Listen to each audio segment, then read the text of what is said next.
Badan Legislasi Dewan Perwakilan Rakyat setuju memperpanjang masa jabatan kepala desa menjadi 9 tahun dengan batasan 2 kali pemilihan. Baik, Bapak Ibu sekalian, ini secara mutatis mutandis berlaku bagi anggota Badan Permusyawaratan Desa. Jadi, yang 430 dan seterusnya yang terkait dengan masa jabatan atau masa jabatan 9 tahun Badan Permusyawaratan Desa juga kita setuju ya. Tanya Ketua Balek Supratman Andi Aktas di Gedung Nusantara 1 Senayan, Jakarta. Pertanyaan itu langsung disaut setuju oleh anggota legislatif yang hadir. Untuk masa jabatan Kades kini ditetapkan dari 6 tahun menjadi 9 tahun. Hal tersebut tertuang pada pasal 39 ayat 1 yang berbunyi, Kepala Desa memegang jabatan selama 9 tahun terhitung sejak tanggal pelantikan. Ada 6 fraksi yang menyetujui perpanjangan jabatan Kepala Desa tersebut, diantaranya Golkar, PDIP, PKB, Gerindra, PKS, dan P3.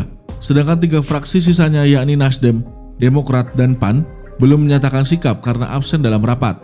Anggota Balek Supriyansyah berharap setelah diundangkan masa jabatan kepala desa menjadi 9 tahun, kepala desa dapat mengabdi lebih baik lagi kepada desa.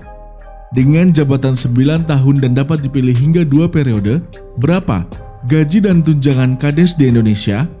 Besaran gaji Kades diatur pemerintah pusat melalui Peraturan Pemerintah Nomor 11 Tahun 2019 tentang perubahan kedua atas Peraturan Pemerintah Nomor 43 Tahun 2014 tentang Peraturan Pelaksanaan Undang-Undang Nomor 6 Tahun 2014 tentang Desa. Besaran penghasilan tetap kepala desa paling sedikit Rp2.426.640, setara 120% dari gaji pokok pegawai negeri sipil golongan ruang 2A, bunyi pasal 8 ayat 2 PP Nomor 11 Tahun 2019. Selain itu, gaji tetap Kades bisa berbeda jumlahnya tergantung dengan kebijakan masing-masing kepala daerah, dalam hal ini bupati atau wali kota. Seorang kepala desa juga mendapat tunjangan lain yang diambil dari pengelolaan tanah desa. Dalam peraturan ini, disebutkan bahwa dana pengelolaan ini terbagi menjadi 70% operasional pemerintah desa dan 30% digunakan untuk memberikan gaji dan tunjangan pemerintah desa. Dana desa yang diberikan pemerintah pusat paling rendah Rp100 juta dan paling tinggi bisa mencapai Rp1 miliar.